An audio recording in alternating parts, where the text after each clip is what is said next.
Welcome to the Morning Formation. This episode is powered by Act Now Education. Warriors fall in. It's time for formation.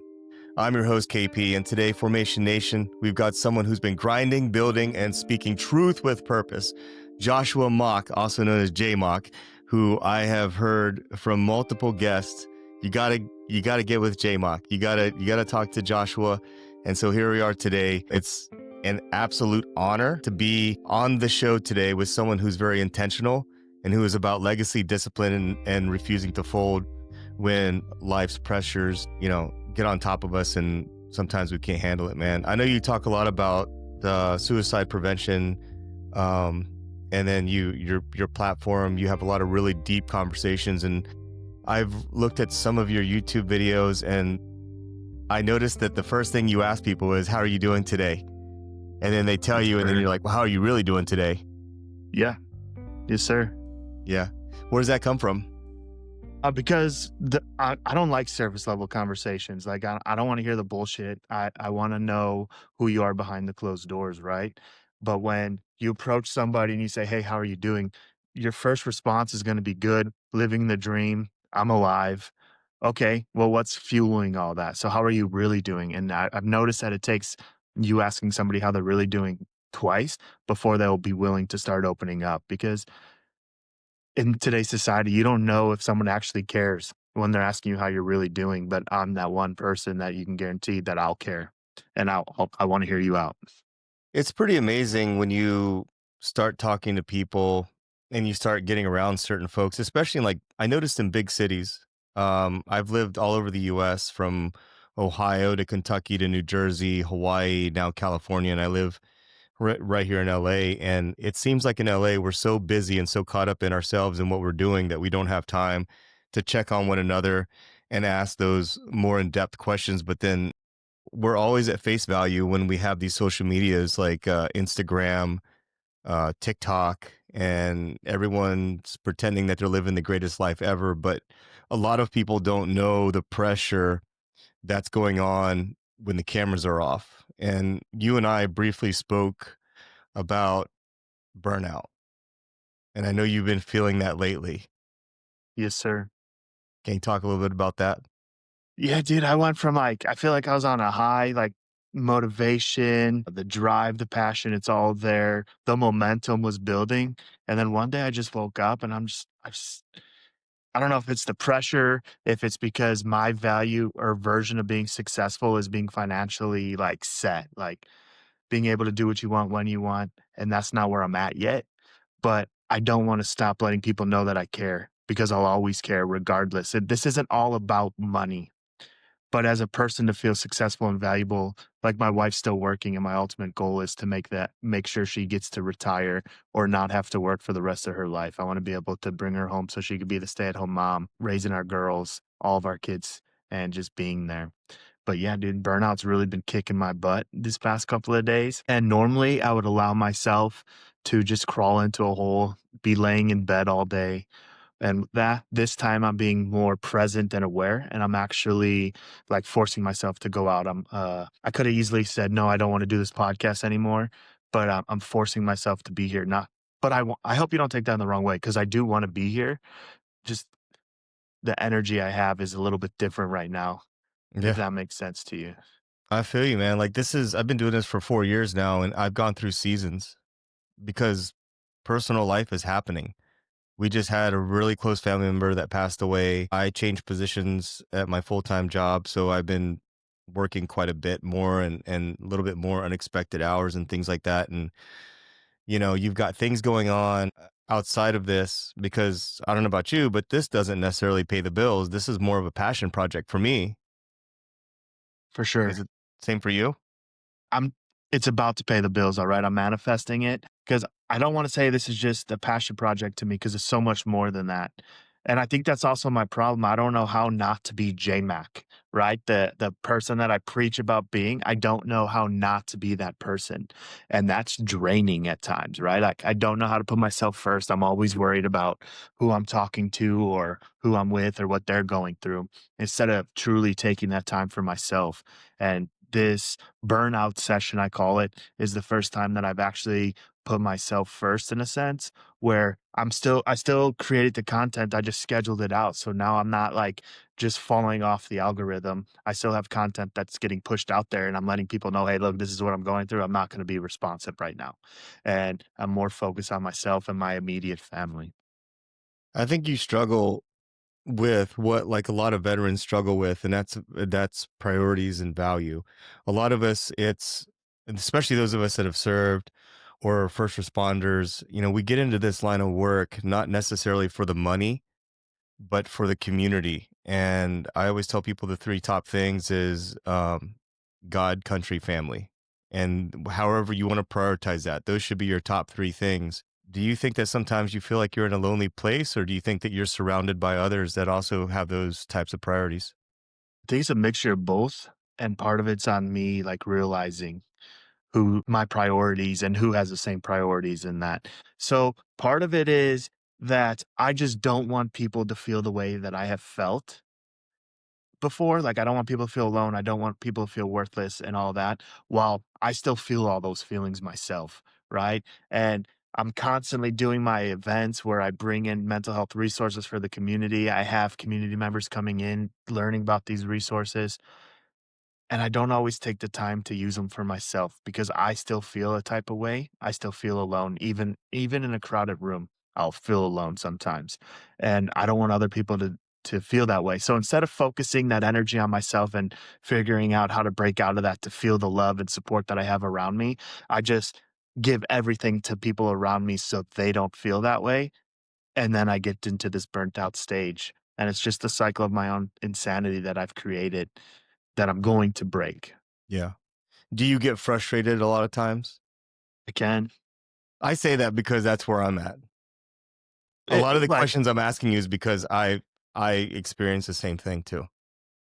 yeah, so I feel like right now where I'm at in my life, I'm way too short-tempered. I get too frustrated and angry with my kids, and they're 2 and 5 years old, but I expect them to be acting like proper 17, 21-year-old kids, right? And that's just my fault for having such a high expectation and not realizing and valuing that they are just innocent little children still trying to learn how to grow and develop. Yeah. Yeah, it's tough because when you're raising kids, you're also a life coach. Like you're teaching these kids how to life, and that's your responsibility. And I run into a lot of parents, and in my opinion, I think it's the wrong mentality to think, well, I want to be my kid's best friend.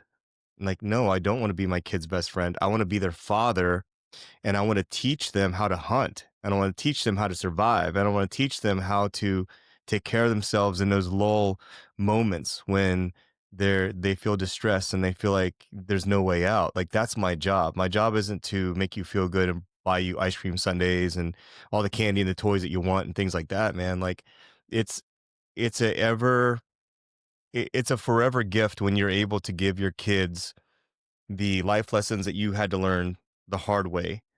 um, would you say that you had a good upbringing, or was it kind of a not so good upbringing? I say I had a good upbringing and it still fucked me up. Right? Like, I still have trauma from it. We all have trauma from our childhood. I don't care how silver of a spoon you ate off of to how terrible of a childhood you had. I have also found that, like, people that had the tougher childhood have a stronger mentality moving forward in life because they already went through the suck. And I agree with you. It's our goal or it's our desire to be our kids' best friend, so they love us and that. But we also have to realize we are the disciplinarian. We are the one that has to say no. And unfortunately, sometimes we're going to have our kids cry because they can't have everything. And we can't allow them thinking they can grow up and they're just going to get everything because that's going to set them up for failure. Mhm. 1,000%, I agree, and I think that's one of the biggest problems that we have in today's generation is they they don't know how to take a fall and get back up again because they've been so coddled their whole lives, and I see it with the up and coming generations. I've had multiple people ask me like, "Hey, can you mentor my son? He wants to go in the military. He wants to be a first responder." And then, they're 17, 18, 19, 20 some years old. Well, by this time it's almost too late because all the things that they did growing up, they didn't learn adversity. They didn't learn how to get up again once they fall down. Everything's been handed to them, from college money to their first car to paying their freaking car bills, their insurance, all that stuff, man. Like nothing was really earned. It was just kind of given to them. And then you're asking me at the age of 20 years old to mentor this grown man now, and it's really difficult. And that's what I see as a father. And for me, it's I have to remind myself that I'm a father first over everything else, because it's really frustrating to see this generation struggle as much as they've been struggling with just getting work, finding work, and holding on to it. Yeah, but to that, I wanna, like, not correct you, but change your mindset. Like, it's not too late for those kids. Those kids need it the most. They need the mentoring the most. It's just not gonna be easy. Like, just like dogs, you could teach an old dog a new trick, but it's just gonna be harder and more work, right? It's Yeah, not gonna be as easy because you didn't have the whole all those years to do it. yeah. And one of the things I've been teaching my daughter is, like, when she falls down, like, all the other parents, like, jump up and wanna go rush to her. I was like, "Wait, whoa, whoa, whoa." Like, and I say, "Hey, what do you do when you fall down?" Nice and loud so she hears me. And she says, "Get back up." Whether she's crying or not, and she'll get back up. And so, like, yeah, the inner dad in me, Yeah. I just wanna rush over there, make sure my princess is still a princess and okay, right?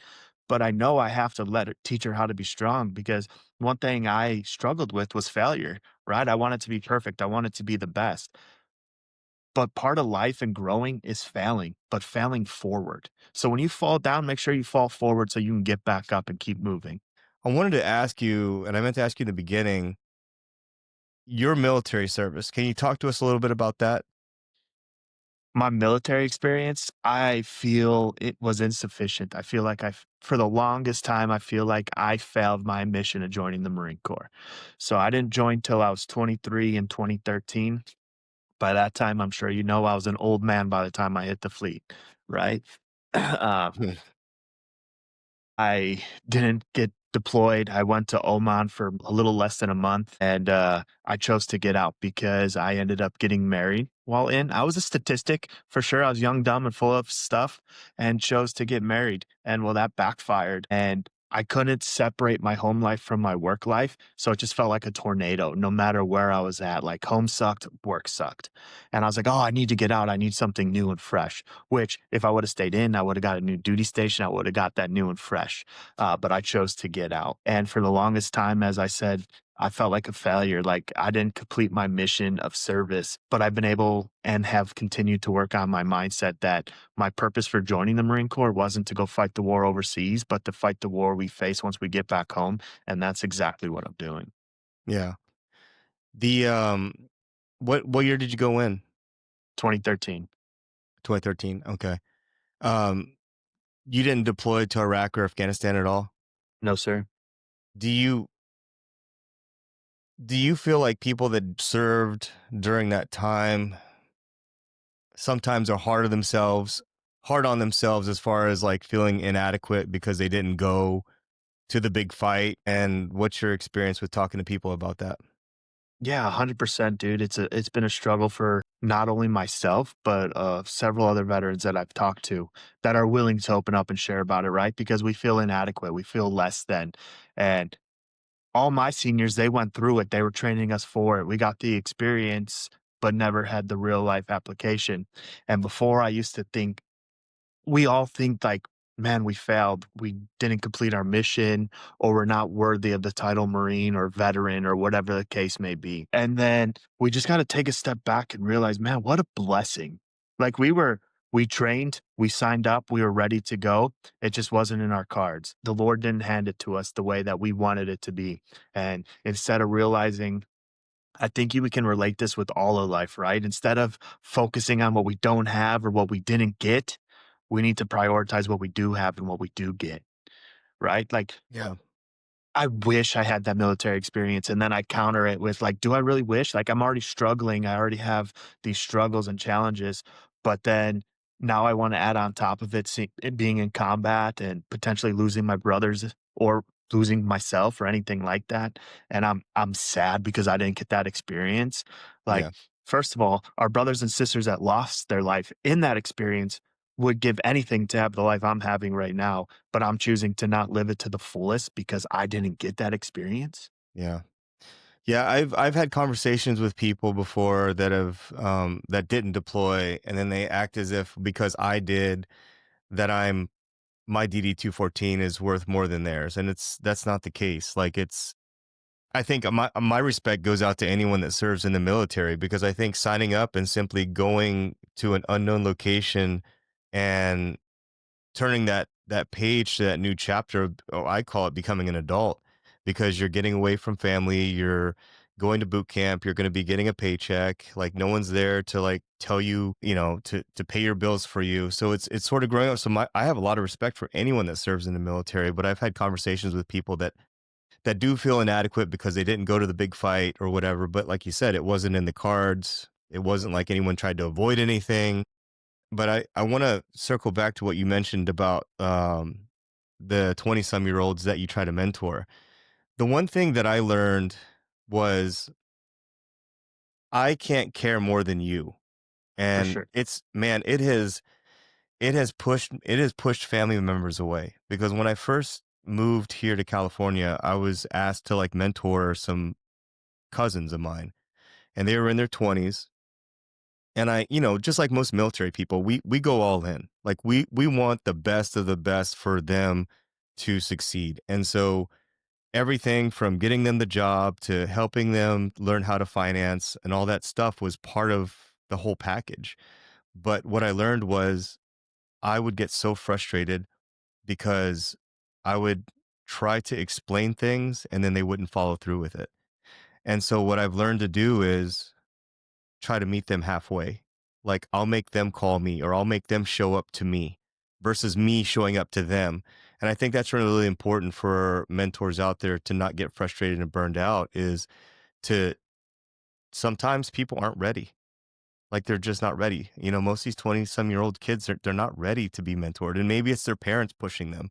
So I've kind of gotten to a point where like, okay, I'll meet you halfway, but I'm not going further than that because you may not be ready. And you'll come back in a couple years and maybe we can talk again. Yeah, for sure. I think you take that into life in general, right? You can't make anybody do anything, like that old analogy. You can lead a horse to the water, but you can't make them drink it. And I think meeting them halfway is a great work in progress, but in reality, we got to meet them where they're at. And I don't mean driving to them. I mean, yeah, make sure they drive to you, but meet them where they're at with their discipline and where they want to go. However, if you're mentoring someone, I feel like you also have to be a little bit, you can't just I take everything I just said back, right? Because if you're mentoring someone, you can't meet them where they're at because then they're gonna stay there. They're gonna feel comfortable. It's almost like it's just like how I would go to therapy for years and expect that one therapy session a week or a month or whatever it was gonna do all the work for me. Not that I actually had to go home and do the homework and do the prac app and put it to use in real life, right? So I don't know if I answered your question or if I just went off on my own tangent. However, I agree. You can't just care more than someone else does because then it'll burn you out because you can see what they're capable of or what they can do, but they might not see it here. So it's going to frustrate you and burn you out because you're striving so high to get them up to where you see them. But in reality, they're right here and they're stuck right here. Yeah. And just explaining the standards. I mean, I remember a few years ago, I told someone I was mentoring, I was like, hey, meet me at my place. We're going to run 3 miles. Their response was, but the test is only a mile and a half. I'm like, you know what? Like, you're looking for a job as a first responder. Like, we're not looking for the 60-second fight. Like, we're preparing for the 3 to 6 minute fight. And and where you're at your age, you should be having no problems keeping up with a 40-year-old man to run 3 miles. And that's the severity of it all. It's like trying to set the bar and set the standards and explain why it's important.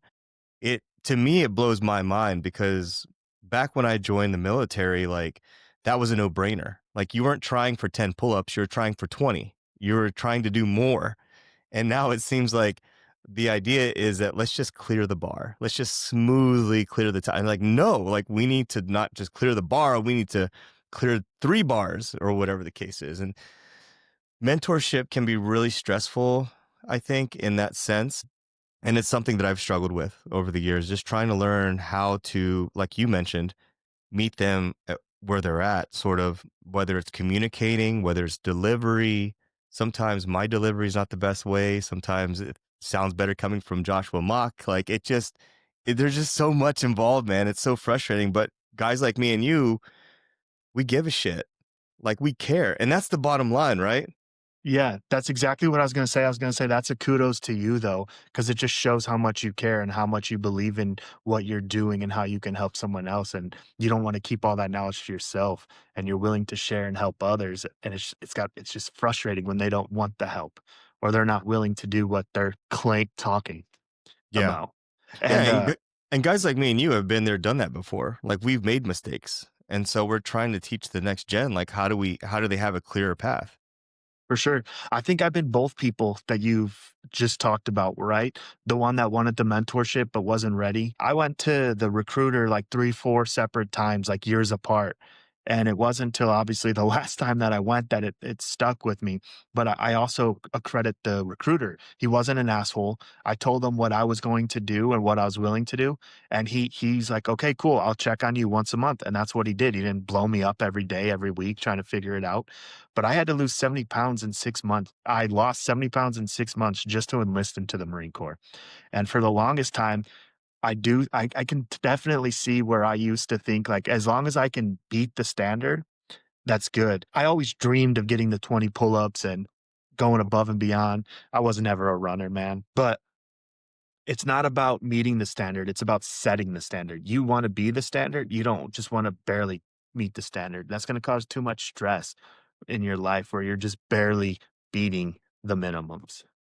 The one thing I explain to a lot of kids, and I call them kids, young adults, is that whether you get into the military or you become a first responder, is those types of careers are marathons. And if you're starting this marathon, walking across the start line, then you're going to be in deep trouble by the time you hit your 40s. Like, so you need to make sure that you are hitting it and you get that momentum so that you get through those first 15, 20 years. And then so you can have a healthier career. All right. And you can be effective and have a fulfilling career as well. And guys like you that get out and then you continue doing things like what you're doing right now with the podcast, it's so refreshing to see folks like you because I can tell how motivated you are, man. I went through a lot of your YouTube videos and listened to a lot of your conversations that you had. But what was the moment of impact that pushed you to start the JMach podcast? Not just think about it, but actually execute. My therapist. So I when I got out of the Marine Corps, I separated my shoulder, had a grade 5 AC joint separation, had to have surgery. Fast forward a couple years, I didn't properly rehab it properly, so I'm paying for that now. But I was tagged in, you remember the 22 push-up a day challenge? I was tagged in that, and but there's no way I was gonna do 22 push-ups for 1 day, let alone 22 days, and it was just eating me alive, like, I was failing my brothers and sisters, like, I could do so much more to help. Then the next day, one of my Marine Corps buddies posted a meme that said, "Stop doing the fucking push-ups, pick up the phone and call your buddy," and that's where, like, the light bulb went off in my brain. I was like, "Oh, dude, this is a great idea." I originally pitched it to someone else because I didn't think I was worthy or capable or anybody would wanna talk to me. He turned it down. I was in therapy, and I was talking to my therapist that I had this idea, and he didn't wanna do it and blah, blah, blah, blah. She tried to convince me into pulling out my phone and going live in her office, telling all my friends and family that I was gonna start this and this is what I was doing, and I was like, "Now you're the crazy one, let's switch chairs," joking. But then I went home and made the video like I promised, and I started this. It'll be 5 years this Veterans Day. One thing I wanna say about if you ever have a dream or vision or passion to start something, the best thing to do is to make it exist and then make it good. Because if you look back in my podcast to begin with, it was trash. I didn't even know how to record. I was trying to do FaceTime screen record, which didn't even record the audio. It was just terrible. And I ended up breaking a 2.5 year sobriety in order to start the podcast or do the podcast because I thought nobody would want to talk to me unless I was drinking, or because I couldn't be the best version of myself unless I was drinking, which is a lie. But it was just I was so insecure and so lost at the time I thought I needed to drink. But I'm back on that sobriety train. I'm more so California sober. I'll still smoke cannabis here and there. But My defense for that is like, when was the last time you heard Marines burn down a bar because it got too high? Never. When was the last time they burned down a bar because they drank too much? Probably like 5 minutes ago, right? Not a good justification, but I'm also trying to use the cannabis in a more medicinal manner where instead of having 5 to 10 prescriptions through the VA, I have one or two, and I'm managing my pain through the cannabis and not taking it to that recreational level. Because I do believe there's a huge difference between recreational cannabis and medicinal cannabis. Yeah, no doubt, man. And you talked about something I think that is really should be encouraging for more veterans out there, and that's therapy. How long did it take for you to come to terms that you needed to start doing that? Man, I tried to go to therapy while I was in the Marine Corps. I mean, I successfully went to therapy while I was in the Marine Corps, but I didn't do the homework. I didn't do the work. I thought my talking and venting to this person would help solve all my problems. And then I got out of the Marine Corps, and it probably took me 2 to 3 years to get back into therapy again, but then it took me like another 2 years to start actually doing the homework. And I've been to more than just therapy. I've checked myself in one time. I went to a 2-week mental health program through the Wounded Warrior out in Boston called Home Base, and that was super beneficial. Like, they teach you sorts of different techniques that you can use, but you're surrounded by veterans that are going through the same things you're going through. I appreciate your accountability and your Yeah, dude. self-awareness. This is all I know. Like, I don't wanna be I guess my fear is I have imposter syndrome, right? Where, like, I feel less than, lack than, but I don't want anybody else to be able to say, "Oh, he's lying," or call me out for some bullshit, so I'd rather just tell you the truth right off the bat. Like, I don't wanna have to feel like I lied to somebody and have to keep that lie up. I'd rather just be fucking open and honest the entire time. Yeah, I think that's the best policy, man, because there's nothing to be ashamed of at all. Everybody, I don't care how perfect they portray themselves, everybody has some shit in their background. Like not there's no one out there that was like the perfect leader, the perfect soldier, the perfect marine every single time all the time. We need to stop thinking like that. Even myself, man, there's times where I completely failed or I made bad decisions. And the biggest thing for me is to live and learn, look back at it, figure out what I can do better going forward. I was talking to a friend of mine the other day, and I asked him, he's going through a divorce. Um, and I asked him, I said, hey, if you could go back and put everything back in place the way it was before and work on yourself and whatever you need, would you do it? And his response was, I don't look back at things. I just keep moving forward. And I'm thinking, in my opinion, that's a stupid thing to say.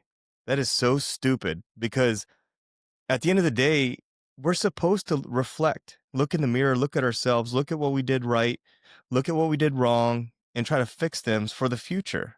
Would you agree with that too? Yeah, absolutely. You gotta reflect back and see where you did wrong so you can correct it so it doesn't happen again, or where you were right and or where you exceeded at so you can mimic that and keep moving forward that way. You definitely have to look back in your past. If you're not looking back, you're running from something, and eventually it's going to catch up to you. So there's a great saying about the water buffalo, I believe it is, where they're the only animals that turn into the storm when it's coming. So it's the fastest way out is to turn into it and embrace it and go through it. Yeah, exactly. And I'm constantly in my mind reviewing things that my life experiences, and I'm constantly trying to think, how could I have handled that better? What can I do better for the future? Everything from mentoring to personal life stuff. I think we have a lot in common when it comes to our own pitfalls. And you might have came here for the same reason I did when it came to podcasting. I felt alone. And I started during the pandemic, and I live in a big ass city called Los Angeles. But even though we have a lot of people here, this is a really lonely place. I don't connect with a lot of veterans in my own neighborhood or in my own community. I mean, we all live in LA, but they're like all over the place and everybody's too damn busy for each other. When you first launched this podcast, what were some of the pitfalls or personal fear, internal resistance that you had to try to kill off? Dude, so many. Like, all my limiting self-beliefs about myself, that I'm unworthy, I'm undeserving, nobody wants to talk to me, like, who the fuck am I? Sorry, am I allowed to curse on here? I'm going to anyways. Alright. But, like, yeah, dude, all those limiting self-beliefs, I had them all myself. I still battle them to this day. Now, even 5 years into podcasting, there's still times I question, like, "Dude, why am I on TMF right now, dude? Like, what did I do to deserve to be here? There's someone more deserving than me," right?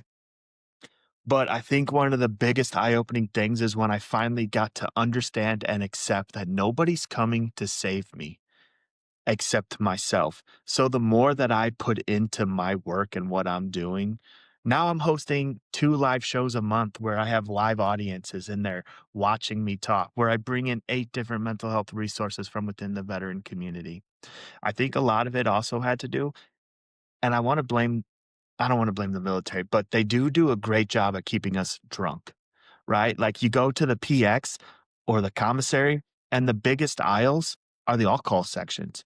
It takes up the majority of the store, right? I think stopping drinking helped me learn more about myself and who I actually am, because now I'm no longer living in that anxiety, or I still have anxiety, don't get me wrong, but drinking brings a different level of anxiety to you because it changes your brain, it changes your thought process. So you wake up and I woke up and I'd be depressed. One of the last times I drank, I was so proud of myself because I only drank Bud Light. I didn't mix, I didn't take shots, nothing. I got home safely, played with my kids, they went to bed, hung out with the wife. I went to bed happy, woke up depressed, and I was like, "All right, dude, this is enough. Why is this?" And it's just because I wasn't happy in life, and drinking made me feel like I was happy, but it was just a mask. And then the more I started to, like, drink, the more you feel like you have to drink, and the sooner you have to have another drink so you can get to being that version of yourself. So I finally put all that stuff aside and started to, like, truly work on myself. And, bro, 2, 3 years ago, I probably would tell you bullshit that I'm sitting down right now talking to you on our podcast or your podcast. I'd be like, there's no way I'm still only doing audio only podcasts. I don't want my face seen, nothing like that. But now I'm here and I'm fucking talking. Yeah. Uh, so there's a lot that goes into it. I'm proud of you because I had a Thank conversation you. with Jenna, the millennial veteran, and what's Yeah. funny is she mentioned drinking too, and here you are mentioning drinking a lot, and she did as well, and the issues that she had with it. Um, it seems to be a common theme, but I wholeheartedly appreciate your honesty talking about that.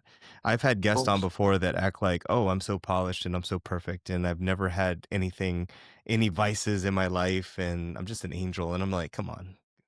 Let's keep it real." Yeah, I say to this day that if you join the military, once you sign that dotted line, you were a contractual alcoholic. Whether you were drinking before you went in, you were definitely gonna drink within that first year of being in the fleet. And it's, like, encouraged, it's the thing to do, but it causes the most problems. And I always tell people too that everybody blames the military sometimes for everyone has that epic uncle that joined the military and now he's all fucked up and it's because of the military. And I've always thought to myself, that's not always the case. A lot of people go into the military with issues already. And what happens is those issues just get magnified even bigger. Um, and so whether it's childhood trauma that you've experienced, people think, well, I'll just join the military and it'll solve all my issues. Like that doesn't always happen. If anything, it just blows it up and makes it even bigger and a lot worse. So you got to handle those situations. I've had that conversation with some family members of mine where I've said, look, I know you're still young, but I encourage you to go to therapy because you may have shoved all that stuff down and it's in there somewhere, but it's going to come back at some point and it's going to come back like a volcano and you're not even going to realize it. No, for sure, and I'm pretty sure we all have mental health problems that join the military. Nobody in their right mind is gonna sign up to go run into bullets getting shot at them, right? Like, there has to be a reason for that, and that's part of the reason, like, my event's called the Sandbox, because our trauma started in the childhood sandbox. As veterans, we have trauma from whether going or not going to the sandbox, so let's heal as adults in the sandbox together. Yeah. Oh, that's pretty wise actually. I never really thought about that relationship of Sandbox as a child and Sandbox as a military veteran. Your podcast in general, what's the mission behind your platform? When people watch you, what do you want them to walk away with? Yeah, JMach's podcast mission is to combat veteran and first responder suicide while reminding the community that they're not alone. We all have our struggles. Yeah. That's pretty deep actually. And it's an extremely important topic. I mean, I have personally known several members that were in the army while I was in that committed suicide after service. And I always tell people, like, from a combat veteran's perspective, that many times it's not what you deal with over there, it's coming back here. And I can tell you that I personally had several soldiers that begged me to stay in Iraq longer. And I didn't understand why. As a 24-year-old lieutenant downrange, I didn't understand why these 30-year-old NCOs were begging me to stay. And what I learned was that several of them simply told me, they said, look, when I left, I had the white picket fence, I had the dog, I had the kids, I had the house. But now when I go home, I've got to go put all my stuff in storage, move in with my parents, and I've got to go to divorce court.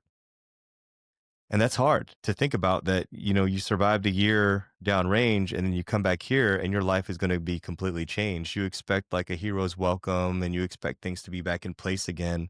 And oftentimes I wonder how many of the people I served with are doing today with their personal life and how they're handling it. But, sometimes I reconnect with them on social media and sometimes I don't because back when I was in, the hottest thing that we had was like MySpace, man. There was no like LinkedIn and all this other stuff that we have now. So it's, people are just getting caught up with getting connected from my era per se. Absolutely, and I don't think you mentioned this, and I wanted to follow up, so I'm gonna bring it back a little bit, but you said we all have trauma before we join the military, and then you're 100% right. We have trauma before we join the military, then the military trauma compounds on top of that trauma, and then we react off of the trauma that we think is caused by the military, but we're only responding that way because of what happened to us as a child.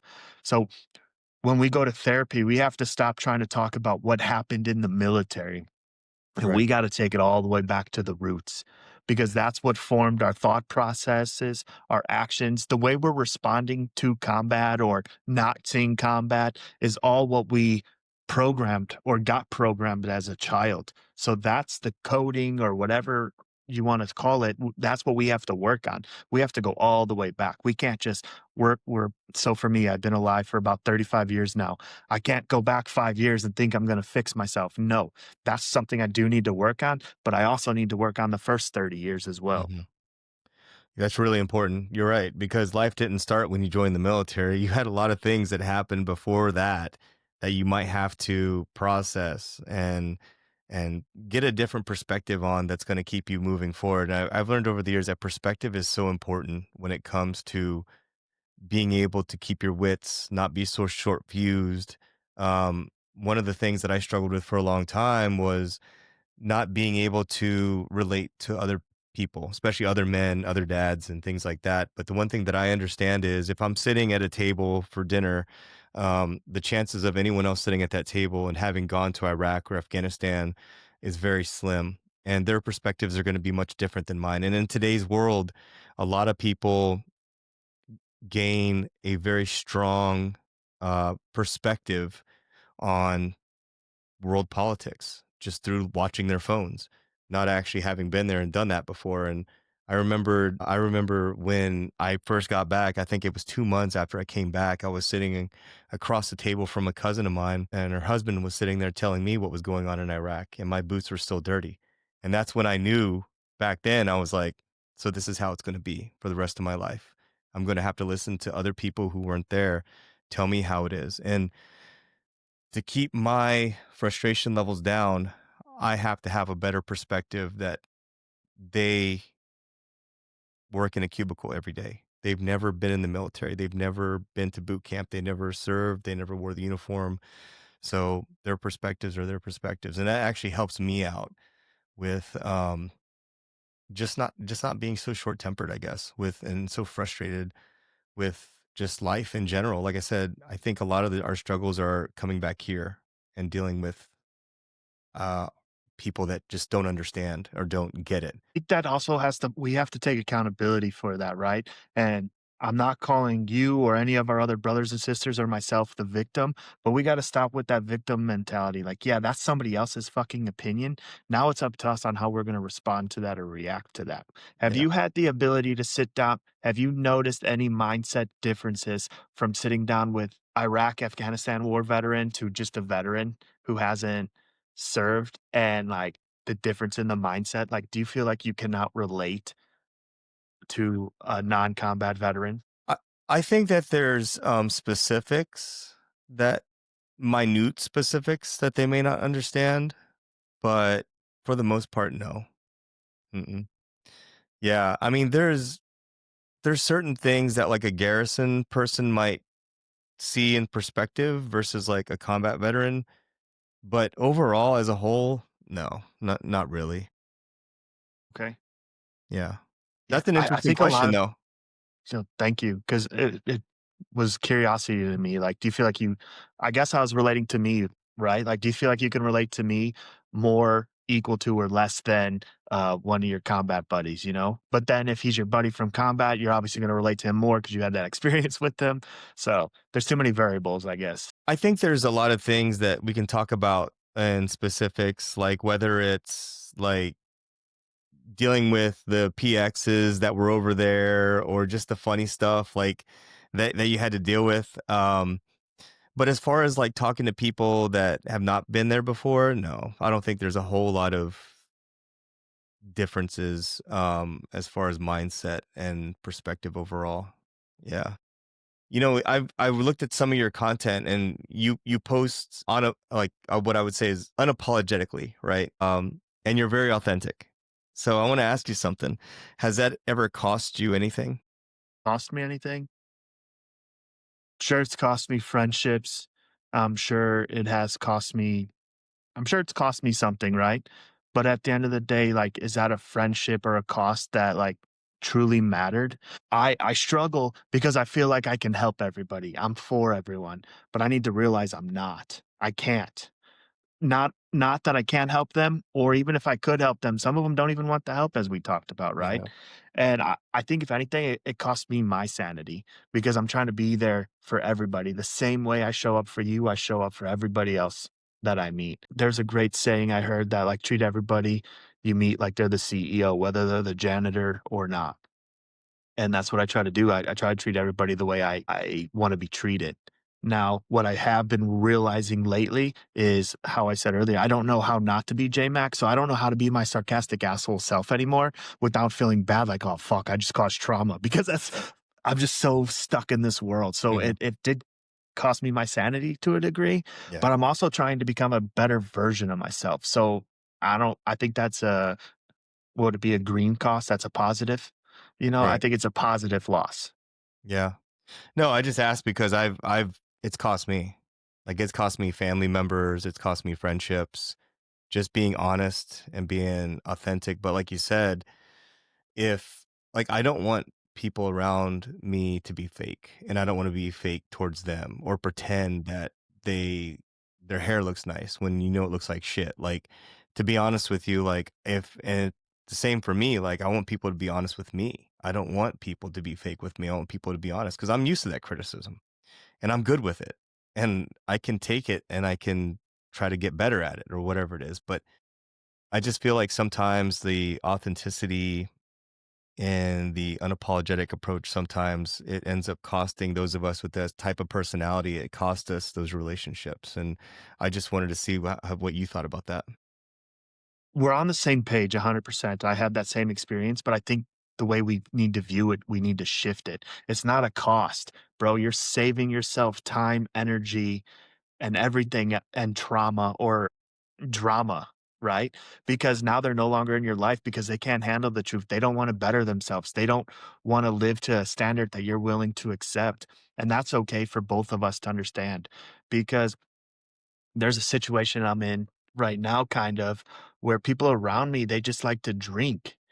But I understand if you can control your drinking and it maybe it's like once a week, couple times a week, but like every day, every night, and then like issues are arising from it. but like you don't want to hear how you're flawed, but you're so willing to point somebody else out. Mhm.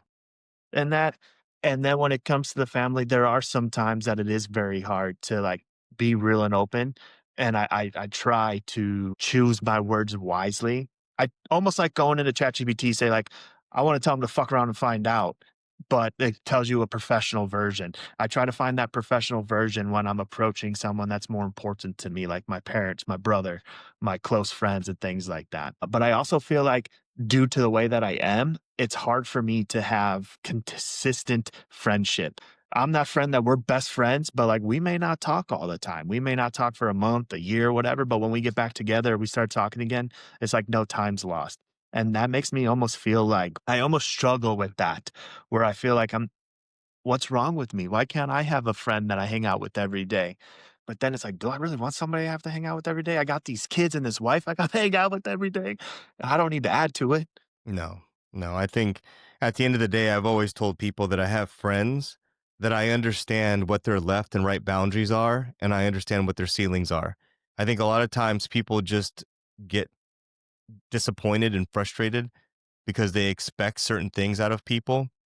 But I think for a good leader, it you have to be able to look at someone, figure out what is their left stake, what is their right stake, what is their ceiling.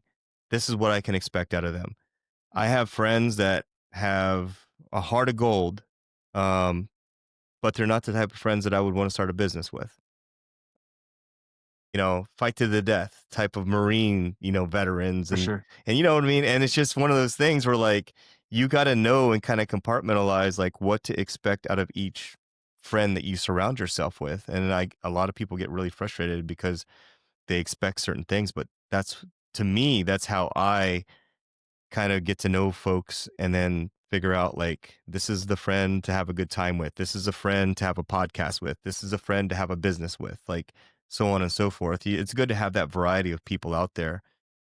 That's a skill I'm actively developing in, to be honest. Because for Mm. the longest time, I always wanted to share my successes, my dreams, my passions with everybody who asked me, even the closest people. I have learned the hard way time and time and time again. That's not what you do. Or at least in my situation, it's not what I can do. Because like I want to go to my parents and tell them, like, oh, I'm so excited to do this. I'm so excited to do that. And they hit me back with love, but their love is coming from how scared they are, what they don't know, and their concern of me, like, falling on my face or getting hurt, right? So, we have to be strategic on who we share things with, right? Like, you feel like you could potentially share everything with your partner, your wife, your husband, whatever, and that's not always the case either because they're not perfect either. So, they may not be in the mood to hear it, and that could be very discouraging for you. Or they're just not the type of person that needs that you need to bounce that idea off of. And learning who to share with has been a challenge, but it is showing me that I'm growing. Honestly, this conversation with you has been sort of a therapy session for me. I came into this conversation today hot. Like I was like had such a bad week, and feeling like I'm not connected to really anything or anybody. But just talking to you and being able to hear your experiences, your side of everything, it's great to have this connection. And I had this last weekend too with another podcast guest that I had, Jenna, and man, we talked forever, it seemed like even after the podcast. And it was refreshing. I think we both walked away like feeling better, and you and I live hundreds of miles away, but here we are connecting and talking about mentorship, suicide prevention, all these important, valuable things that we have. Taking it back to your childhood, man, who was your mentor? Who poured into you? Well, first, Jenna, she's amazing. And second, you're not alone on this week being trash or coming into this podcast hot. Like, Dude. it got to the point where I was like, dude, honestly, I feel like I had a PTSD moment on Halloween and I could not shake out of it the rest of the night. And then I woke up yesterday and that energy and all those feelings and emotions were still running in me and I had I couldn't let it go. I was just mad. And then today I was a little mad still to the point where like before this podcast I was like, dude, I need to lay down. I don't want a life anymore. So I laid down for a little bit. And then now I'm on here and I'm talking. My energy feels better. I feel lighter. you Mm. know? So I appreciate you. So thank you for having me today. And I'm so grateful that I forced myself to not cancel or back out. Dude, I mean, I force myself all the time to do stuff. But just like a good exercise, just like going to jujitsu, man, I was like, I feel like shit. I'm sore. I've got, I could just go home. Man, after I'm done getting my ass beat for about an hour, I feel so much better. And I'm like, God, I'm glad I came. Like, I feel better now. And Yeah, it's, dude, usually the best workouts are the ones you didn't even want to go to, yeah, for 100%. sure. 100%. So who poured into me as a child? This is a tough question because I don't remember a lot of my childhood. But I'm just gonna go with my dad. I remember my dad is my not 100% my dad, right? He is the reason I ended up joining the Marine Corps, even though he told me, "No, don't do it. You're not allowed to." Blah blah blah blah. Right? My dad is now a retired police officer. So growing up, my dad was always a cop. I always wanted to fill his shoes. I have a picture of me at like 5 to 7 years old wearing his uniform that's like super baggy and hanging off me. And I just always wanted to serve and be a cop. And my dad would take me out to. Have you ever heard of the Lions Club? No. It's an organization within the community that they receive donations and they give back to the community members. Like, one of the main events that I remember always doing with my dad was the pancake breakfast, where for like 2 or $3, you can come in, eat as many pancakes and sausages as you wanted, and just getting the community together. And so I think that's where my volunteering and my desire to serve came from. Yeah, I have heard of the Lions Club now that you mention it. You talked about the pancake. Uh, yeah, dude, was it as like a pancake breakfast or something like that? Yeah. They also Yes, sell like the sir. candy too, right? Yeah. That's where I've Yeah. seen it before. And they would also, like, collect glasses or give out glasses. I'm sure we're talking about this much of what they do, but Right. that's my core memories of them. Yeah, me too. Me too. I got this And I dog over. also I also wanna be honest and open, and dad, I'm sorry if you hear this, but, like, as great as my dad was, I still have trauma and abandonment issues because he worked so much to provide the great life that he gave us. My dad was always working, so I was predominantly raised by my mom, and I feel like that's where I'm a little bit more emotional than most men should be, right? Yeah. Yeah, so look, that's how I started the podcast is that like I had a great childhood, but I still got fucked up from it. That's a great example. My dad did his best. He was out there working. I comprehend and I understand that, but the feelings that him not being around or him sleeping or being at work at the hours that I'm up still cause some issues. Yeah. I hear your kids in the background over there playing, and I've got this golden doodle right here that's seeking my attention as well. I'm over here petting him and stuff, and he just can't get enough of it, man. It's funny how we have like so many things that we juggle from like fatherhood to work and just taking care of family and everything like that. And here we are today, like still doing these podcasts and everything. And it's been so awesome to talk to you, man. And I just want to ask you, legacy wise, what does it mean to you in practice? Like not theory. Legacy and practice. Can you Yeah. break that down Barney style for me? Like legacy wise, like what do you want to be known as? I always tell people that your last chapter is not what just happened. Like your last chapter is like this is not over with. So JMach podcast, like where do you want it to go in the next like 5, 10 years or so? Yo, so JMach podcast is gonna go Joe Rogan who, right? I'm gonna be the best podcast there is out there, and I'm going to pass on nothing but generational wealth to my children. But I just wanna be someone that is recognized that for giving back. I want them I want my legacy to be like, man, he helped so many people, and I wanna be able to stay humble even when I'm at the very top of my game. I wanna be this version of me when I'm at the top. I think that's rich.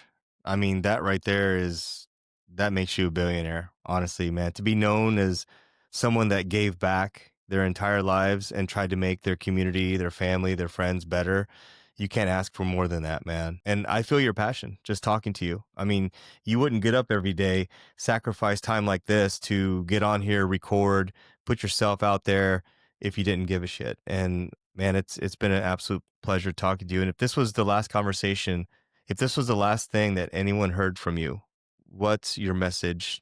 What would be your message to everyone? Yo, you're not alone. We all have our struggles. And I mean that in like not where suck it up, you're not alone. I mean it like open up, reach out, go to therapy, get the help, start the business, start bettering your life in the ways you've always dreamed of, but you haven't yet. Take that leap of faith and believe in yourself. You're worthy and you're deserving. That's huge, man. Do you sponsor with anyone else that helps you out with that message? Do I have sponsors? Yeah, do you have any sponsors? Like, the reason I asked is because I just talked to QRF'd Up, and they're Yeah. a suicide prevention nonprofit organization. Are you sponsored with anyone like them?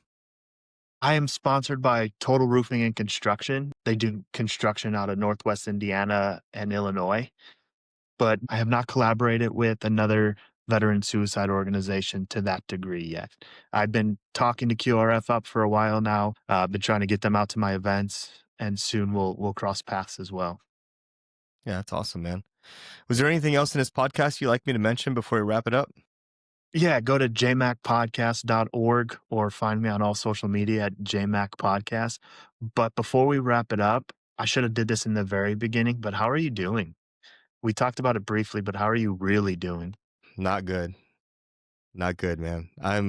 Lately I've been really burned out quite a bit. Yeah, just conversations like this help, to be honest with you. You see how you thought like not good and you were about to tell me more, but you chose not to? You need to start going that extra mile and sharing that because you're going to give other people who listen to you and look up to you the opportunity and freedom to speak about their challenges. The one of the things about my podcast is, right? Like, oh man, he's such a badass. He's a prior service. Now he's in law enforcement. He doesn't have any struggles. He just handles life. He's a badass. But then you come on my podcast and we have these deep conversations and you open up and you talk about your challenging childhood, your military troubles, your coping mechanisms that were unhealthy, and now the healthy ones that you're doing. And it gives people the chance to look at you like, oh, fuck, man, like he does struggle. He is just like me, but this is how he gets over it. We can learn from everybody. You could sit here and tell me nothing but negativity, and I can learn from that because I can relate to something in there and pull that nugget straight out of my life as well. Just like us sitting here talking positive to one another, we could take that positivity from each other and implement it in our lives. Yeah, I think I'm just still processing, trying to figure out what's going on. Like I said, we had a recent family member that passed away, and we turned over her keys to her apartment after she lived there for 40 years. Um, it's been a lot of ups and downs, man. I mean, watching Dodgers win last night was a positive. Shame. Celebrating my daughter's sixth birthday. So it's like this, bro. It's like I don't know. Like I'm just like, let's wait till Monday, I Tuesday. think I You think we know? also gotta recognize that's part of life, right? Like, as Yeah. much as we want it to be baseline and flat, Right. that's not living, that's not reality. We have our ups and downs, and the part of growth and being mental health forward and being aware is pulling ourselves back sooner each time we allow ourselves to go down, or even when we're so high and we could take on the world, we gotta catch ourselves and realize that's not reality and bring ourselves back down to that baseline. So the faster we can pull ourselves up or back down to that baseline means we're growing, we're living and thriving. So don't be too hard on yourself, but don't Yeah, hold it all in either. I guess for me, it's I really respect the fact that you, I don't know if normalize, baseline, whatever you want to say. I respect the fact that you are open to talking about it and normalizing not being okay, because it's okay to not be okay sometimes. Um, and to talk about it and to just simply talk about it and just know where you're at. I think I do it because I'm trying to justify it for myself. I'm trying to make it okay for myself to be this way.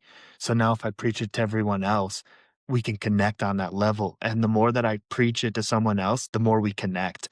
There's very few, and I can't right now in this moment, I can't even think of anybody that like I had this deep conversation with that caused us to go the opposite way. In return, it usually solidifies our friendship, our relationship, right?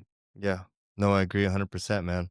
I agree 100%. I think this conversation is what I needed because I've been really frustrated the last few days, man. Just kind of masking it, going through it, grateful and thankful that we got over a lot of things. But I'm looking forward to this week and just seeing where we're at, this time next week. I think that it's just a tumultuous time for me right now with everything going on. So And I wanna relate to you on that because, like I said, this week has been hard for me, and when I was laying down trying to take a nap before this episode, I had to force myself not to have those dark thoughts, where I would start thinking of like, "Oh, a gun." And I'm like, "Oh, well, I don't know where this is going, but I don't wanna find out."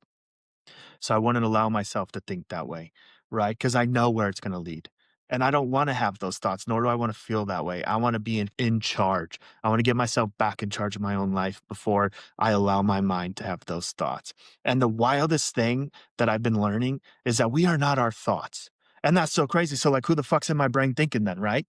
But it's up to us to choose. And everything we do in life is a choice, whether we realize it or not. We're choosing to wake up and be miserable and stressed out, or we could put in the work even when it's fucking hard and we just want to give up. When you put in the work, then that's when the biggest growth is coming. yeah, amen. Man, I'm so impressed with this conversation. Actually, it's you lighten my mood, and I really appreciate you talking to me today, Josh. I can't tell you how much it means to me for you to show up and sharing your journey, your mindset with everyone that's listening in my audience. Make sure you follow Joshua on Instagram, YouTube, JMach podcasts. You're also on all the other audios, right? The Spotify's and everything else. Correct. All under JMac Podcast. And honestly, it's been my pleasure to talk to you. And don't fucking wait till we're on another podcast to reach out to have a conversation like this. I'm down to talk like this all the time. And I'd like to invite you out December 28th through 31st. If you're free, come out to Litchfield Park, Arizona. There's a collegiate golf tournament called the Patriot All America where the golfers are carrying a fallen service member's name inscribed on the bag, in essence, giving them their final tour of duty. But there's a veteran village with a hiring event. I'll be doing 2 interviews a day out there. It'd be a great place to we're only like 4 or 5 hours away, so it's not a far escape, right? But it's still a way to get out and be around veteran individuals. Yeah, I have a cousin that lives out there. So yeah. Perfect. All right, folks. Until next time, as always, I want you to stay tuned, stay focused, and stay motivated. Warriors, fall out.